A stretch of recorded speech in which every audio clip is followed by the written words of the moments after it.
Here are the top posts from Who Would Win on the 22nd of October 2019. Ploop the Wizard. Who can defeat nobody? D3C4P174710N. Anybody can defeat nobody. In numerous fictions, someone can defeat someone else. Therefore, nobody can't defeat someone, since nobody can only do what nobody else in fiction can do. He can't defeat anybody, because someone has defeated somebody at some point in time. Not a ninjask. Nobody got killed in Tiananmen Square. China wins. Radiac MJS. He expects the Spanish Inquisition, so they definitely can't. Lies like Slender. How the hell can the Men in Black stop a Chitauri invasion? MCU. Sonic Tower. The whole institute. Like all of them, this is a group of galactic agents used to dealing with alien threats. Trained for it, using alien technology. I think they would already know about the Chitauri, and know how to deal with them. Monsieur, sorry I have no feats. It's been a while. Time travel at least should be a huge buff for the MIB though. PL's no steal. Once they find out they are a hive mind, it should be easy enough to fly a nuke into their ship like Iron Man did. Cheats a Cooper 98. I don't think they can. A Chitauri or two trying to enter Earth. Maybe. Their whole army at once? Not at all because of sheer number. The impression I have is that the MIB are just like Earth's security guards. Sure, they have special training in alien technology, but a fake. They don't have a big army. It's like if an immigrant entered the United States illegally and they sent 2 police officers to arrest and deport him. But imagine if the entirety of Mexico tried to cross the border at once. But differently from the United States, who has an army. The MIB don't. Although, I think they could close the portal and prevent more Chitauri from coming in easily. So it's not that bad of a problem if they act quickly. Ultron is no big deal for them. Thanos, though, as long as he doesn't have the Infinity Stones, they should have the technology to face him. But not his entire army. I got lazy. How the hell would the penguins of Madagascar beat Thanos in collecting the Infinity Stones? Billy Saboy. They can trick Thanos into saying the N-word. Toesucker 416. Do the penguins have the N-word pass for this or not? Anyways, if they have MCU level tech, Kowalski can probably use his genius combined with vibranium and, with Strange's cooperation, the Time Stone. Without the Time Stone, their ship probably won't be fast enough to reach any other stones before Thanos. We're assuming this is start of Infinity War, and Thanos already has the power and space stones. Thanos is going to the Collector next, and we're assuming that the penguins, knowing this, convince Strange to hand over the Time Stone and get to immediate work. With Kowalski's help, removing the Mind Stone. I'd say that, with Kowalski's they could probably reach Vormir before Thanos, sacrifice Private for the Soul Stone, and assemble half of the gauntlet themselves before even meeting Thanos. Meanwhile, Thanos is on Earth, being informed that 4 fucking penguins cucked him out of half of the gauntlet. The Time Stone is the second best Infinity Stone for a game of cosmic keep away. And in that time, the penguins can use their covert skills to steal the power, reality, and space stones. Then they use the stones to destroy the stones. Bobathan Higgs. Do the penguins have access to MCU?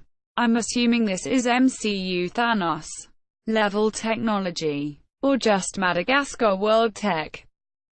Gernikaus. What are the 2 characters, fictional or otherwise, with the highest power differential, that would have a 5/10 fight if they swapped bodies?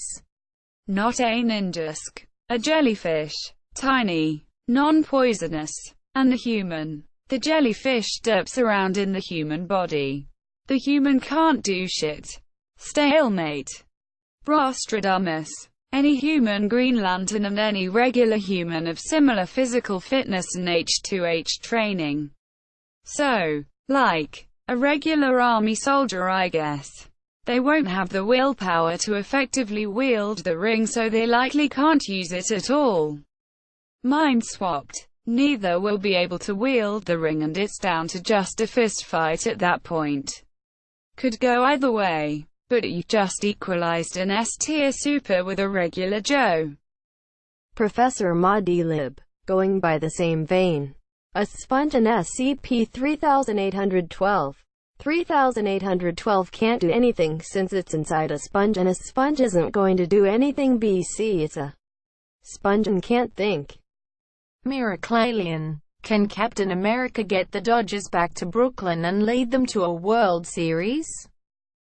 Marvelman88. I think Cap can succeed in all the rounds. With no salary cap in baseball and Tony's backing, he easily wins and gets the team back in R1. In R2, his strategic mind would far exceed every coach in the MLB, and he would put together an amazing team. Monsieur. Obviously R3, yet again they win, as he can pitch a perfect game literally every game with ease. After the snap, all the feats from R2 apply and he can still lead them to the championship. Rebbe. Cap takes all rounds. 1. He buys the team and moves it back 10 out of 10. 2. In baseball there is no salary cap in MCU. Tony is worth $12.1 billion. He pays every best player to come to the Dodgers, and if he can't, Tony cuts dirty deals to get them to come over. 10 out of 10. 3. His skeleton crew is comprised of all of the best player in the league. Also, Cap can throw his shield 43-ish mph as well as bench around 800 pounds. With 2 weeks to train for accuracy, he takes round 3. 9/10. Edit. For bonus, probably not. I don't think Tony would be willing to help him since he's built raising a family. Also, we never see it, but I'd be surprised if any major sports leagues continued. Assuming it did, it's a toss-up for whether Tony funds him or not. 5/10. Mulligan MG. After the snap, one of the first scenes in Endgame sees a guy stating he misses the Mets. This is a stretch, but I think it's possible that all of Queens was snapped. Peter Parker's entire school and his family and friends all vanished, and it seems as if the Mets vanished too. This is a big assumption. It's possible that the MLB just disbanded after the snap. But either way, here's what I'm going with. The Mets are gone. The Dodgers have been in Los Angeles for 61 years. They were in Brooklyn for 75 years before that. They've been great for a while, winning 5/6 World Series in LA, and despite not winning, have been to the playoffs a bunch in recent years. They make a lot of money as a result and are beloved in their new home. They're arguably more a part of California than they were a part of New York at this point, where most Brooklyn Dodgers fans have either moved on to these other two teams or have died due to old age. If Steve is arguing for the Dodgers to come back to NY prior to the snap, I don't think any amount of money could get them there. But with the Mets gone, there's now a void. If the Angels are still around and playing in Anaheim, then Tony and Steve might be able to argue that the Dodgers can have their home back in NY, especially with Tony's vast resources. In any scenario, Steve's addition to the team as manager or player makes them a true threat. Take away all of the Dodgers' current power players and they'd still be a force with Captain America on the mound or in the dugout. I don't think they win 10 out of 10. This is a game, after all, where luck sometimes trumps skill. But I'd say Cap takes them to the series 7/10 times and wants their wins 8/10. Thanks for watching. Don't forget to like and subscribe.